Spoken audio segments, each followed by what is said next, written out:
bienvenidos a Lo Simple No Vale. Olga, Nacho, ¿qué tal estáis? Tal, Bien, tas- gracias, buenas Bueno, noches, buenas tardes, no sé qué es. aquí noches también. Y por primera vez nos acompaña Manuel, escritor. ¿Qué tal estás, Manuel? Hola, todo bien, muy bien, gracias. Saludos a todos. Bueno, como siempre, lo primero, muchas gracias por vuestro tiempo, por pasaros por el canal. Vamos a hablar de la actualidad de la guerra de Ucrania. Olga, empiezo por ti. ¿Qué te parece bueno, todo lo que está diciendo Trump, que ya sabemos las barbaridades que está soltando? Pero también yo creo que una de las cosas más reseñables de estas últimas horas es ese voto entre Rusia y Estados Unidos en la ONU, que ya hemos visto que se han puesto en la misma altura con Corea del Norte, por ejemplo, o Nicaragua. Bueno, yo sé que a Nacho le encantaría hablar de Trump, pero bueno, ya él tomará su palabra y esto. A ver, yo quiero hablar un poco de Ucrania, al empezar un poquito antes, porque me imagino que cada uno hablará su parte de Trump. Eh, mm, en Ucrania ahora estamos viviendo un poco de más el terror ruso con drones. Vale, se ve que Rusia ha ya conseguido fabricar bastantes drones y si antes nos lanzaba hasta 100 drones diarios, ahora tenemos pues 213 drones diarios que nos lanzó ayer, más los misiles. Y esto convierte un poco la vida de los civiles ucranianos un poco en pesadilla, ¿vale? Porque la alarma empieza, se corta, luego otra vez empieza y ahora también la hay de día. Entonces estamos viviendo unos ataques muy desagradables porque siempre hay algún tipo de daño. En Kharkiv, por ejemplo, hoy se han destruido edificios residenciales. Por la región de Kiev han caído drones, incluso murió una periodista en su casa, cerca de Bucha. Entonces es algo que siempre hace Rusia cuando no tiene éxito en el campo de la batalla. O sea, aterrorizar a los civiles y ahora que tienen drones ya de su propia producción, porque han conseguido hacer una versión rusa de Shahed, que es Gerán, y Ucrania, claro, es un nuevo desafío que Ucrania tiene que afrontar. O sea, tenemos que buscar las formas de destruir esas fábricas de producción masiva de drones, por ejemplo. Y todavía no hemos encontrado una cosa, un remedio contra las bombas aéreas guiadas, ¿no? Que las bombas aéreas guiadas que Rusia ya utiliza en esa guerra desde hace 2 años es una de las razones principales de sus avances en el territorio básicamente de la región de Donbass. Vale. Entonces, esas dos cosas, Ucrania tiene que hacer algo. ¿Vale? Bueno, con la ayuda de todos los que nos puedan ayudar, pero simplemente yo quiero dar esas dos pinceladas de las cosas graves que estamos afrontando a nivel de los civiles, porque los drones hacen mucho daño a nuestra infraestructura.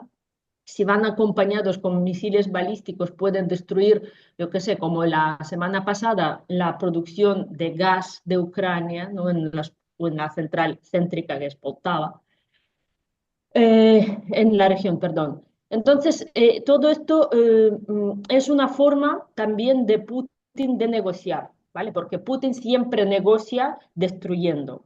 Es su forma de hacer presión, decir, mira, yo voy a hacer esto, yo voy a hacer esto. Y Ucrania también llega con bastantes drones. De hecho, hoy los rusos también se están escandalizando con el mayor ataque ucraniano de drones, que por lo visto han derribado 128 drones ucranianos o cosas así. Y hemos llegado al puerto de Tuapse, que es en el Mar Negro, que es uno de los puertos importantes rusos para lo que es comercio del petróleo, que hay una refinería allí. Claro, no le podemos destruir un puerto todavía, porque los drones, aunque sean muchos, pero intentamos dañar cuanto más posible. Y estas son el resumen de las cosas. En el frente hemos cambiado el comandante del frente de Donbass y parece que la estrategia del nuevo está dando sus frutos porque conseguimos ralentizar la ofensiva rusa en el mes de febrero y también conseguimos arrebatar algunos pueblecitos, aunque sean pequeños, pero algunos contraataques pequeños tácticos Ucrania sí que ya está haciendo, cosa que nos sube un poco el ánimo porque eh, no solo conseguimos resistir, ¿no? Sino también hacer alguna jugada. Y por lo de Trump, yo creo que Nacho va a disfrutar mucho más hablando de esto que yo, porque, porque ya lo veía venir, ya hemos hablado mucho de los posibles excentricidades, ¿no?, de Trump. Y claro, de repente el Biden, que tampoco ha hecho todo lo que ha podido hacer, o sea, si Biden se hubiera propuesto el apoyo de verdad a Ucrania en su momento, no habríamos llegado a esto, ¿vale? Y no habríamos llegado a esto en esas condiciones también, porque no funcionó Lend-Lease, ¿no? Que Ucrania podría ya ir pidiendo armas a cambio de algo en el futuro y armas que necesitamos, no armas estas que estaban en el desguace casi listas para ser utilizadas, que Ucrania ha recibido muchas armas que estaban ya, qué sé, esas bombas de racimo, ¿no? Que no se utilizan por los Estados Unidos, pero estaban ahí. Y los arsenales de los años 90 que se han vaciado y ahora lo van a reponer con el armamento nuevo. Y claro, ahora Trump tiene que colgarse medallas. O sea, Trump es un tío que le da igual 8 que 80, hoy dice una cosa, mañana otra, pero como él ha puesto que America First, ¿no?, por encima de todo, él quiere mostrar también a su pueblo que él está defendiendo los intereses de su país. Y aunque sea pisoteando Ucrania, humillando un país que está luchando, que es víctima de una agresión brutal, le da igual. Vale, entonces a nosotros nos cuesta mucho aceptarlo a nivel psicológico y moral, pero es lo que hay. Entonces tenemos que jugar a este juego. Nos toca porque porque mucha gente dice, no, es que os van a saquear, es que nos están saqueando los rusos y ya, ¿vale? Entonces queremos hacer algún tipo de equilibrio y Ucrania es un país pequeño, o sea, no podemos contra los rusos, necesitamos mucho apoyo y ojalá los Estados Unidos estuvieran de nuestra parte, aunque sea como sea. Y Rusia, obviamente, es más ridículo que Rusia ahora dice que los Estados Unidos es su aliado, aunque hace 2 semanas querían bombardear Washington, ¿vale? Pero ahora dicen que son amigos y tienen planes en futuro para los recursos minerales rusos y cosas así. Así que ahí vivimos, en este mundo de cosas absurdas y todavía nos tocará, ¿eh? Que Trump, yo creo que se despierta por la mañana y dice, ¿qué voy a aprontar? ¿Qué voy a decir? O sea, no va a pasar ni un solo día sin que él escandalice a alguien. Así que va a ser nuestra vida de aquí en adelante. Manuel. Ya. Bueno, interesante lo que nos dice Olga. Yo no quiero ir tanto por ahí, porque creo que Olga lo tiene más claro, pero yo que me dedico a la academia, digamos, que yo soy parte de universidades, estoy en contacto con alumnos, con colegas. A mí desde 2014 y obviamente desde 2022 me quedó claro que este era un conflicto que tenía varias aristas, ¿no? Y creo que cada uno puede hablar desde donde sepa, ¿no? Tenemos obviamente, como nos dijo bien Olga, la arista militar, ¿no? Pero también tenemos la arista diplomática y política, ¿no? Esos cambios, tejes, manejes de europeos, de la Casa Blanca, otros países que se han ido colocando en este conflicto desde lo diplomático. Por ejemplo, yo vivo en Chile, un país que quizá con Uruguay ha marcado la nota discordante con el resto de América Latina, que en mi opinión se ha posicionado muy mal. Podemos hablar ahorita que ha hecho lo que pasó con Argentina, ahora en la ONU, al abstenerse, la postura de AMLO y Sheinbaum en México, lo que publicó Petro ayer, es un tuit lamentable. Entonces ahí tenemos otra arista, ¿no? La arista diplomática política. Hay otra arista que también es muy interesante, que es la económica, ¿no? También lo tocaba Olga, ¿no? La economía, ¿no? La economía no solo de guerra, sino la economía de la zona, de la región, cómo impacta a Ucrania, de qué lado va a acabar estos minerales, etcétera, ¿no?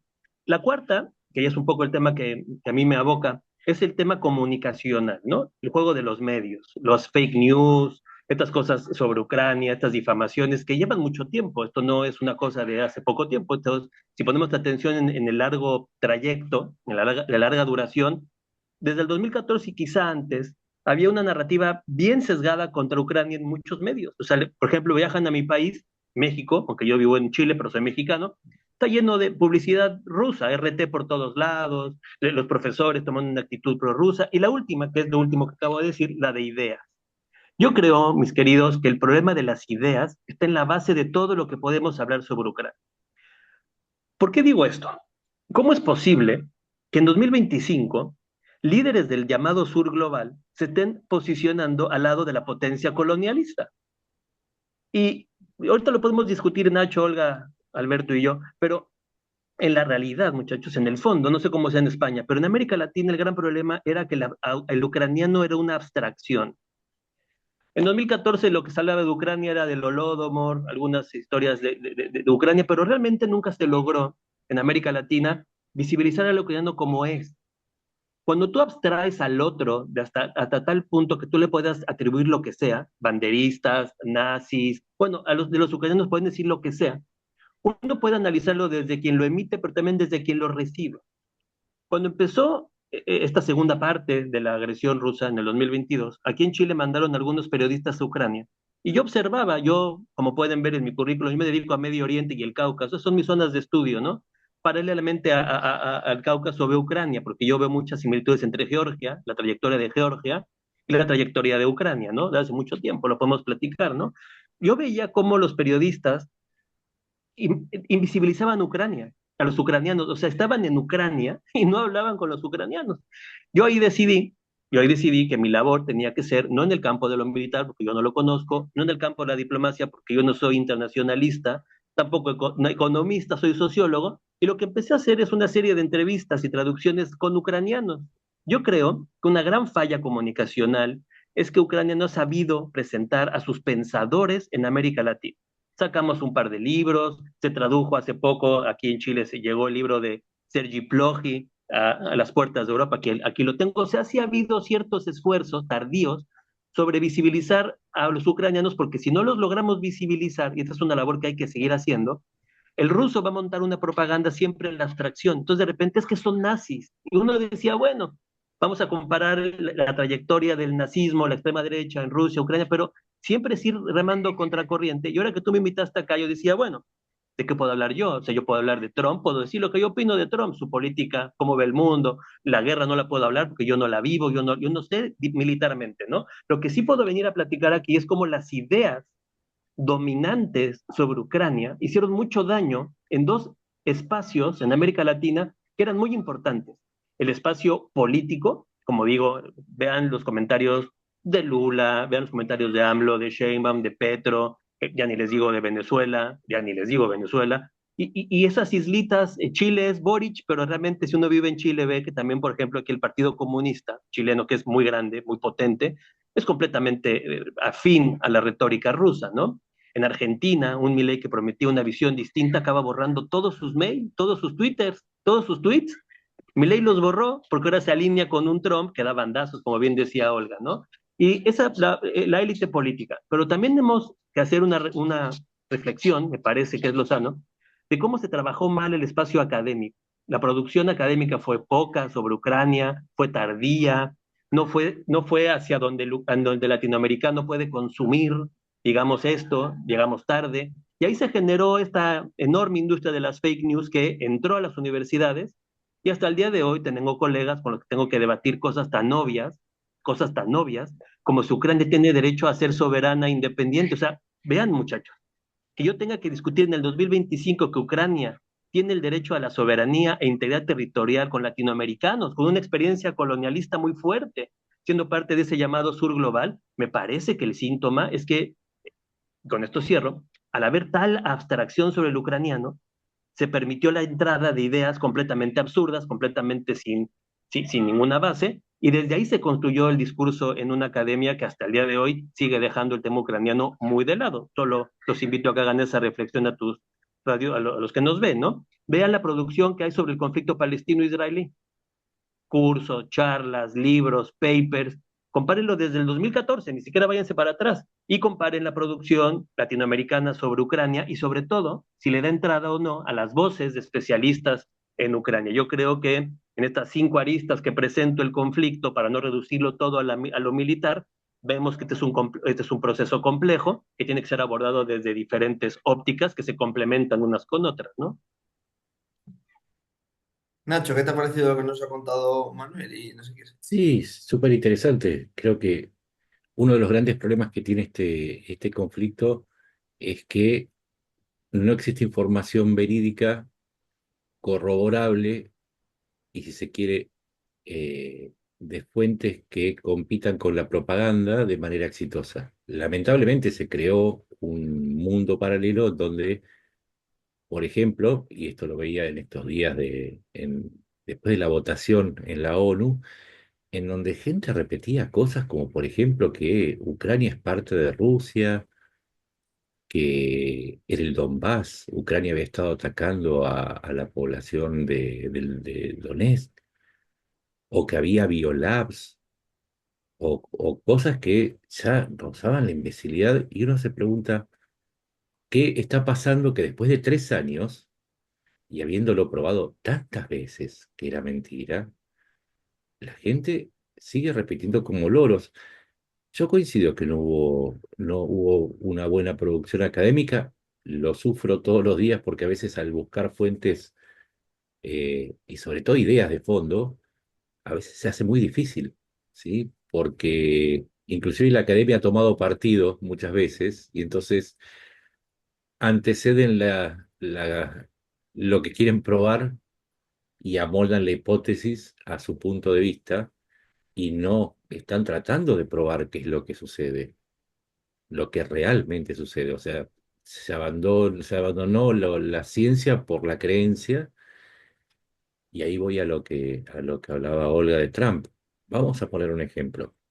En estos días se debatió mucho respecto a lo que Trump le reclamaba a Ucrania y el pacto este por las tierras raras, etcétera.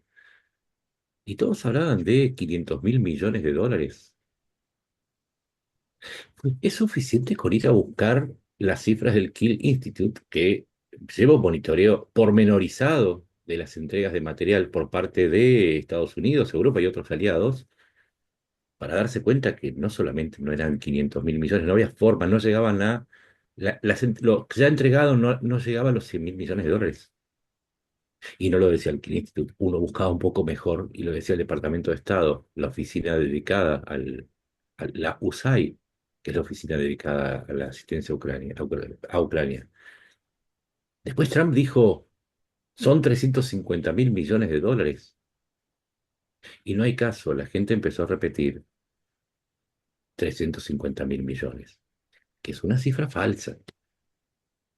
La pregunta es, ¿dónde está ese ejército de intelectuales que se supone que son la columna vertebral de la formación del pensamiento de la opinión pública? No me refiero al rol nuestro como periodistas. También nosotros dependemos de los intelectuales que generan conocimiento de fondo, que son nuestro conocimiento validado, si se quiere.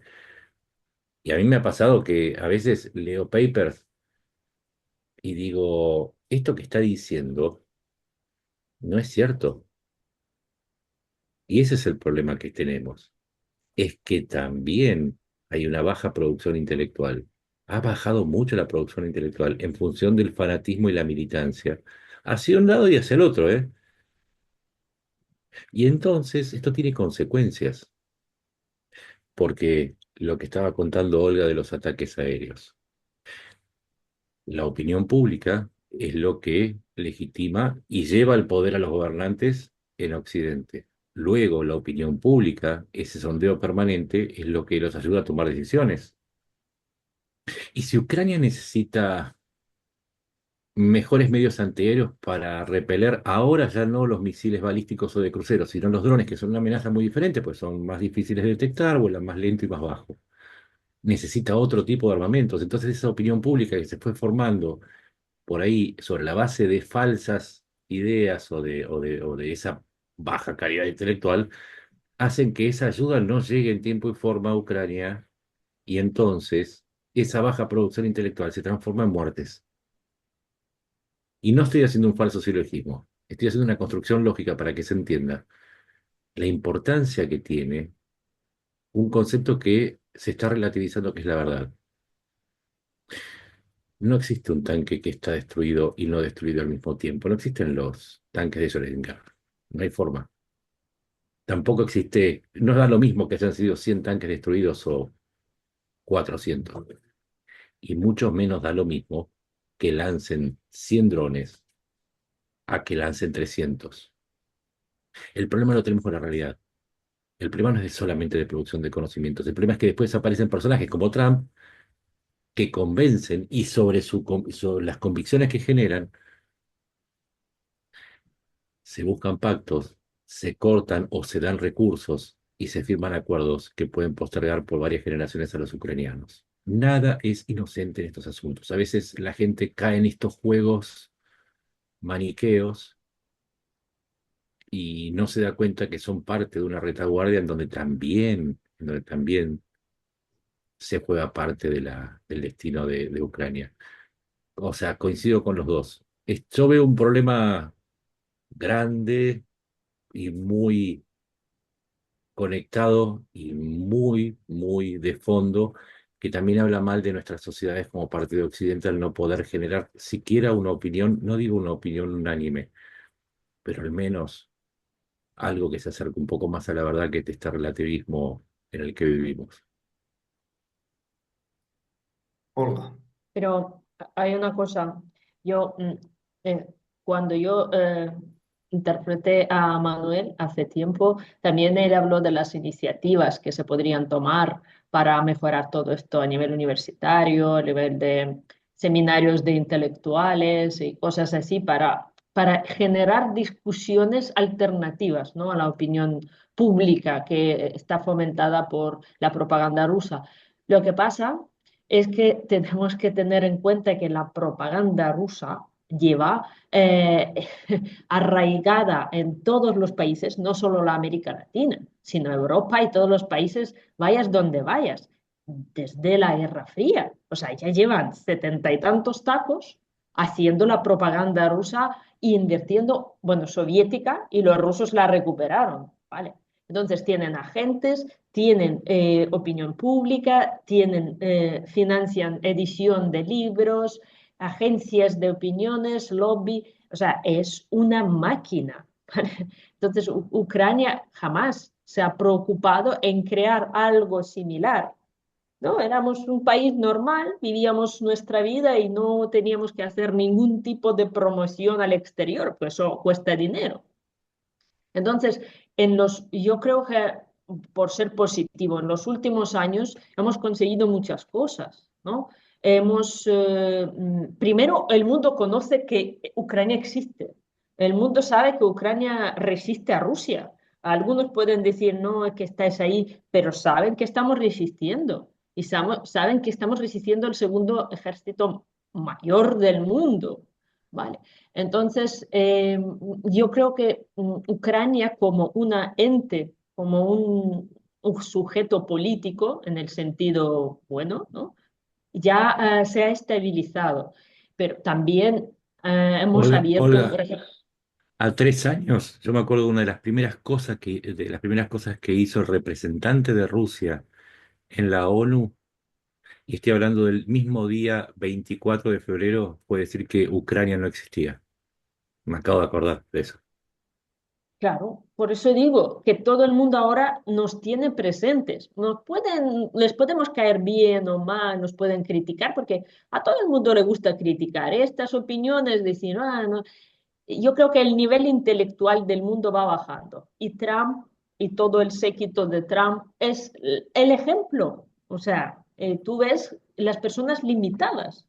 ¿vale? Limitadas en sus estudios, en sus visiones, en su pensamiento estratégico. Es lo que hay, ¿vale? Entonces, ya nos gustaría tener a otras personas al mando, pero es lo que vamos a tener. Y pues eso va a empeorar, yo creo. Entonces, con esto hay que tratar, con lo cual yo creo que Ucrania ha abierto, por ejemplo, televisión en español, cosa que no existía. O sea, ya Ucrania tiene sus noticias en español que salen a diario y que las personas que se interesen pueden ir al canal UATV español en YouTube y encontrar sus noticias. Antes era imposible. O sea, entonces, pero claro, no podemos crear la casa rusa, o sea, la casa ucraniana con toda la propaganda. No podemos montar tropecientas iglesias donde los curas no son curas, son agentes de KGB y tienen un rango, vamos, fino, ¿vale? Y esto existe en todos los países. Y con esto yo creo que no tiene que luchar Ucrania, tiene que luchar cada país que tiene esto, porque no está en contra de Ucrania, está en contra del país donde está ubicado. Porque la propaganda rusa en España, ya sabéis lo que ha hecho en Cataluña, ¿vale? Toda esa maquinaria y todo. Y no, jamás en los jamases, la propaganda rusa está para hacer el bien del país, no, está para dividir y manipular a los intereses rusos, ¿vale? Entonces, yo creo que es una lucha que hay que compartir. O sea, de cualquier forma. No solo es una lucha pro-Ucrania, es una lucha antirrusa que todo el país tiene que concienciarse y tomar. Porque hoy es Rusia, mañana es China con su TikTok y pasado no sabemos ni quién nos va a manipular. ¿Vale? Entonces es como que un poco tiene que subir de grado de seguridad nacional, incluso, ¿no? Porque tenemos, es absurdo, ¿no? El tener como Rumanía un agente prorruso promovido por TikTok, que antes ni su padre le conocía. No nos lo podemos permitir. Mira, Vaya, también te digo. algo para Manuel, porque para que antes de que venga la respuesta para Manuel, voy a dar una respuesta para vos. Una de las características de este momento es el antiintelectualismo. El antiintelectualismo es una de las características de, si se quiere, los movimientos fascistas. ¿Sí? Se detesta al intelectual porque de alguna manera expone la ciencia frente a la emoción o a, si se quiere, la épica. Y lo que estás contando vos es que, a ver si Manuel siente lo mismo, es que muchas veces se hace difícil hacer producción intelectual porque por más que la paga sea buena o mala, normalmente es mala, además uno tiene que pagar el impuesto al enojo de los fanáticos en tiempos en el que el fanatismo se vuelve un impuesto demasiado caro a veces. ¿No te parece a vos, Manuel? Sí, yo aquí creo que ahí se han dicho dos cosas muy ciertas, ¿no? Lo que acabas de decir del precio a pagar, ¿no? No por defender Ucrania, sino por ir en contra de esta emotividad disfrazada de la academia. En eso tiene mucha razón Nacho, ¿no? Y creo que también Olga dijo algo muy cierto. A lo mejor yo me expliqué mal. La responsabilidad de este problema que tenemos en el mundo de habla hispana no es de Ucrania. Ucrania ha hecho lo que tiene que hacer. Lo que ha pasado aquí es que la academia fue encontrada en un fuera de lugar, ¿me explico? Esta zona del mundo mal llamada postsoviética es un gran hoyo negro de nuestra academia. O sea, porque hoy es Ucrania, como decían ustedes, pero yo les pregunto en sus países, ¿qué se produce sobre Moldavia? ¿Qué se produce sobre los países bálticos? ¿Qué se produce sobre Rumania? O sea, ¿qué se produce sobre Georgia? O sea, porque en la Mira, realidad muchos Manuel, te digo la verdad, si mi cuenta llega a tantos seguidores, es que precisamente yo detecté eso, es que nadie habla de Moldavia, nadie habla del Congo, nadie habla de lo que pasa en el Sahel. Y lo loco de todo esto es que la gente está interesada. por supuesto, Nacho, y ahí está el punto, muy bien. Si no hubiera interés, esta plática tendrá otros derroteros, ¿no? El problema es que está el interés, pero está siendo saciado ese interés con propaganda. Vean, ustedes conocen este finlandés, Pekka Kajomini, Kajoniemi, que hace este libro de Batnik. véanlo en Twitter, él desnuda a toda la gente que está lucrando con informar, porque efectivamente, Nacho, hay un interés que la academia no metió el pie ahí de manera interesante y lo metieron otros. Qué bueno que exista gente como tú y me parece que hacen un muy buen trabajo porque intenta pelear ahí, ¿no? O sea, en el lodo, ¿no? Decir, oye, tú te has interesado, vente para acá, te voy a explicar un poquito mejor, ¿no? Pero también quiero decir, lo que decía Nacho, que ese antiintelectualismo se debe a que la academia se abandonó el espacio, se dedicó a nichos, ¿me explico? Tomó un discurso que se consumía ella misma y no puso a circular ideas, porque al final de cuentas todo este conflicto es de ideas, ¿me explico? Y además este conflicto tiene una idea profunda, lo que hoy dijo Trump, de que la Unión Europea había lucrado con Estados Unidos, lo vieron, ¿no? Esa es una idea Ujú, potentísima, y es una idea falsísima, porque si hubo un ujú. país que se benefició con el inicio de la construcción de la Europa post Segunda Guerra Mundial, pues fue Estados Unidos. Plan Marshall y todo lo que todo eso generó, ¿no? Entonces, a mí siempre que platico en foros como este, siempre me llevan al punto de la idea. Claro, tiene razón Olga. Del otro lado tenemos una industria de generación de ideas falsas que ha inundado América Latina, ha inundado África, etcétera, ¿no? Pero al final de cuentas, Nacho, lo que tenemos que empezar a ver y pensar son formas creativas, como haces tú. Yo me cuesta más, soy más tradicional, voy y hago el libro, ¿no? O voy y hago la Ujú. entrevista, o traduzco, ¿no? Lo que tenemos que hacer es formas creativas de empezar a satisfacer esa necesidad que tú muy bien dices que hay, porque si no hubiera necesidad, Nacho, esto es otro tema. La Ujú. gente quiere saber, lo que pasa es que le están dando comida rápida, ¿me explico?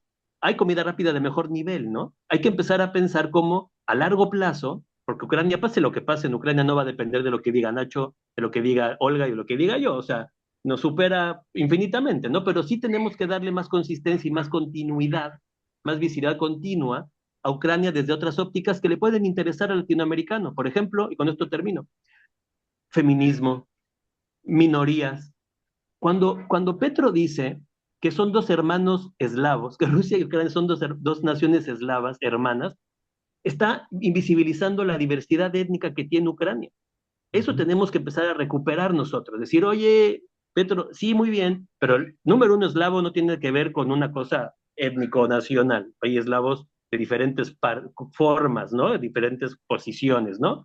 Pero al mismo tiempo, y con esto ahí le doy la pasada a Olga, si la academia no encuentra espacios creativos para comunicar junto con gente como Nacho, como gente como Olga, como Alberto, nos quedamos en nuestras torres de marfil sacando papers que nadie lee, libros que no entran a circular, estamos equivocándonos y en 10 años estaremos hablando de la invasión rusa de Moldavia o la invasión rusa de lo que se le pegue la gana, ¿no? O sea, me parece increíble, Nacho, por ejemplo, que no se hayan establecido las similitudes entre el caso georgiano y el caso ucraniano. O sea, cualquier persona que haya visto el 2008 en Ujú. Georgia tenía que haber entendido lo que estaba pasando en Ucrania 2014. Yo Las trayectorias están clarísimas.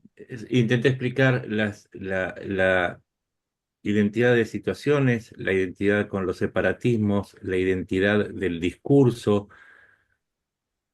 A alguna gente le interesó, pero en el contexto de Ucrania, ¿sí? O a Georgia le interesó, a los georgianos les interesó en el contexto quizás de su propio relato, pero mucha gente, yo creo que, y ahí voy a lo que hablábamos antes, yo creo que hay mucha gente tan acostumbrada a la comida rápida, está obesa intelectualmente y a veces le cuesta mucho y es asimilar tantos temas en tan poco tiempo y que también ahí nosotros tenemos que encontrar la vuelta.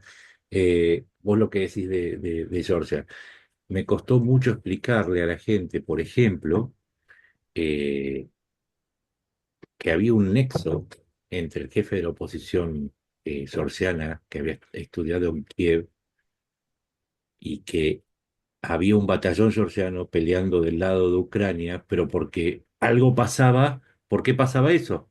Y es precisamente porque son conflictos hermanos y que Georgia fue el ensayo para que después se diera lo de Ucrania.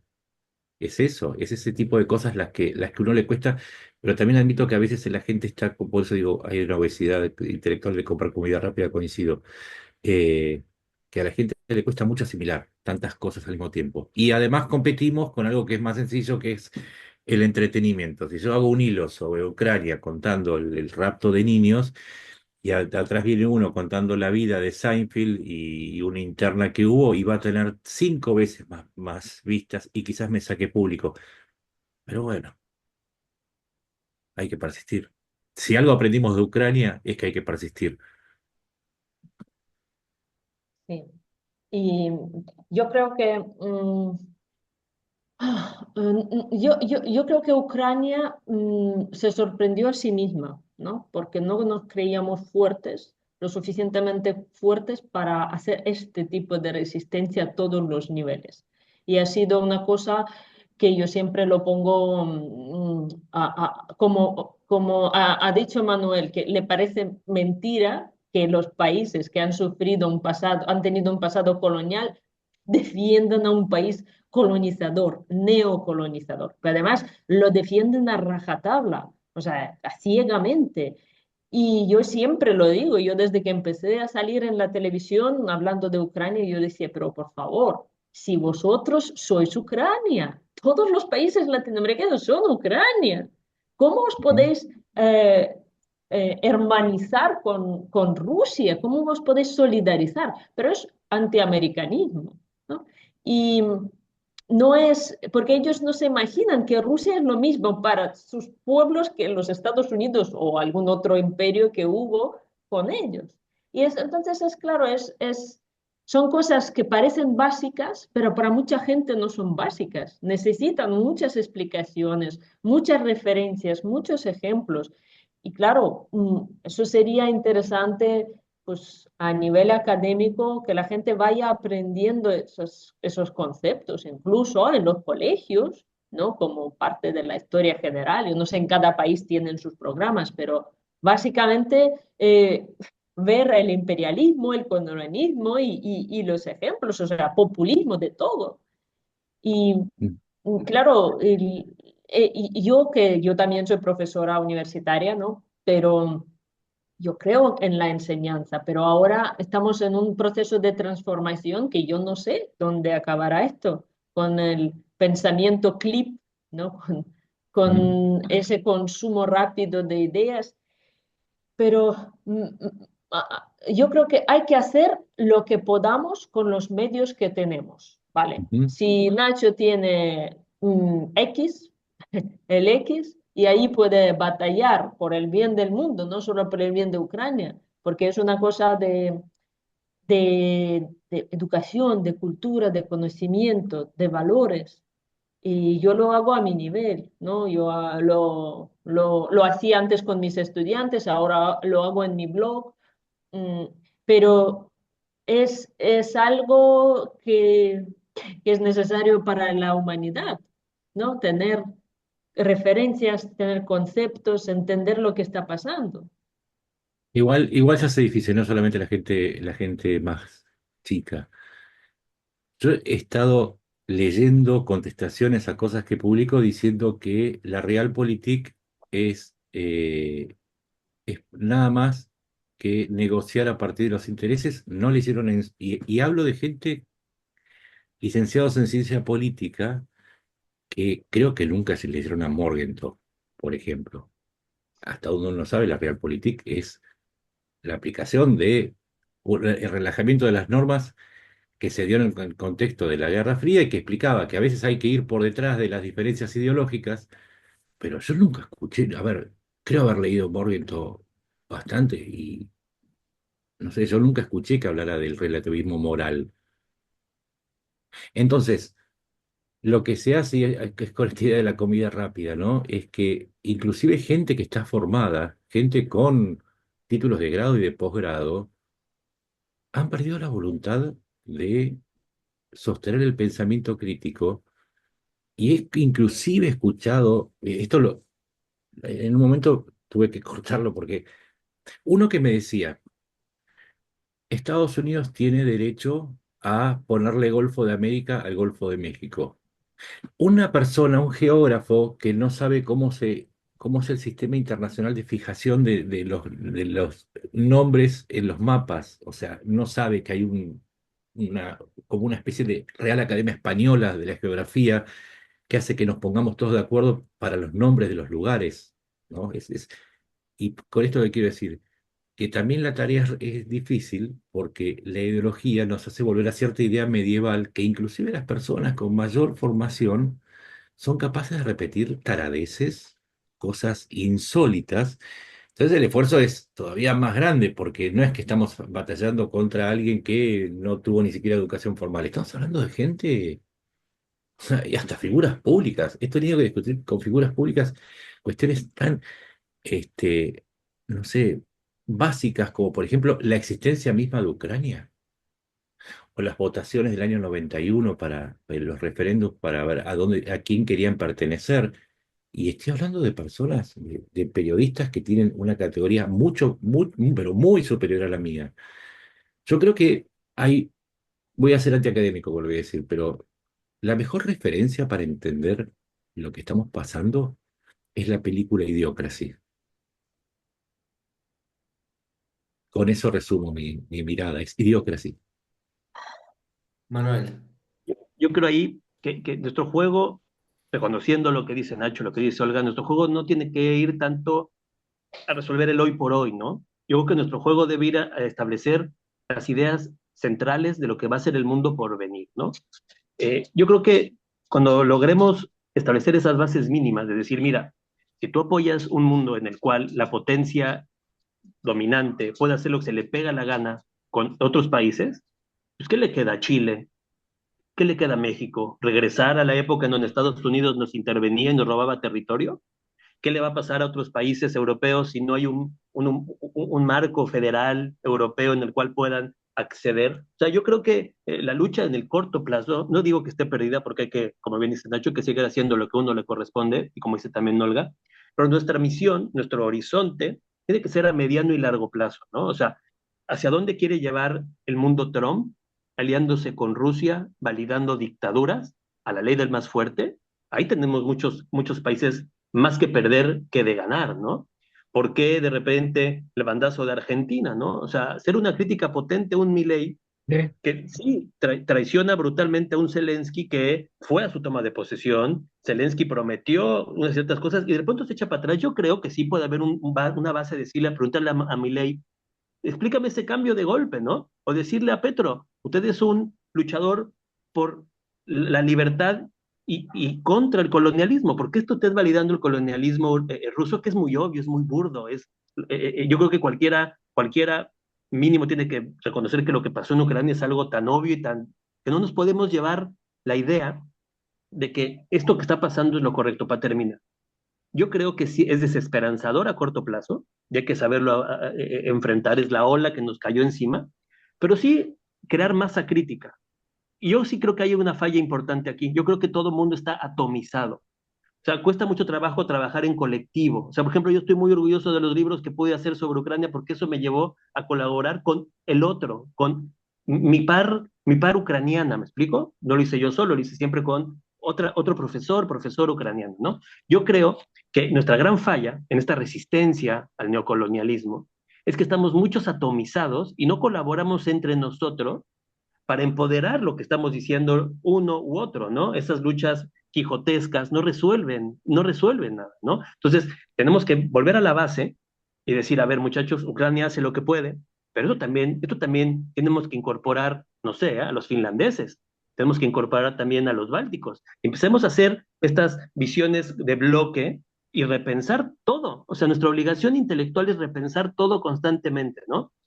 Quiero decir esto porque sí, estoy de acuerdo con Nacho, estamos en una época no solo del clic rápido y de la comida rápida, sino de la falsedad como forma de hacer política y de estar en el mundo, pero eso no aguanta, Nacho.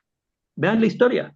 La historia es un Ujú. buen paradigma para cuando voltemos y sí, a lo mejor nos va a tocar una década terrible, pero la vida basada en la sumisión, la vida basada en la mentira, siempre acaba buscando salir de ahí, ¿no?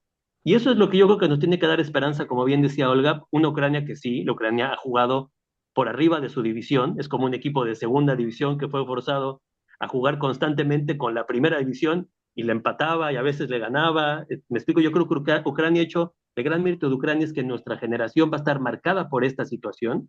Se ha creado solidaridad, no quiero irme de este programa con la mala impresión de que estoy diciendo que no se hizo nada bien. Al contrario, creo que Ucrania logró grandes apoyos solidarios en sociedades. Yo sí creo que hay un corte importante entre gobierno, élite y sociedad que sí intenta satisfacer, como bien dijo Nacho hace rato, la información. O sea, a lo que voy, no creo que haya masivamente una maldad antiucraniana, sencillamente la gente está tan mal informada por gente que tiene más responsabilidad que acaba diciendo babosadas. Por eso yo no le critico nada a una ama de casa que piense que Ucrania no existe. Le voy a criticar al profesor que reprodujo la idea de que Ucrania no tiene derecho a existir, porque ese es el generador de la idea, ¿no?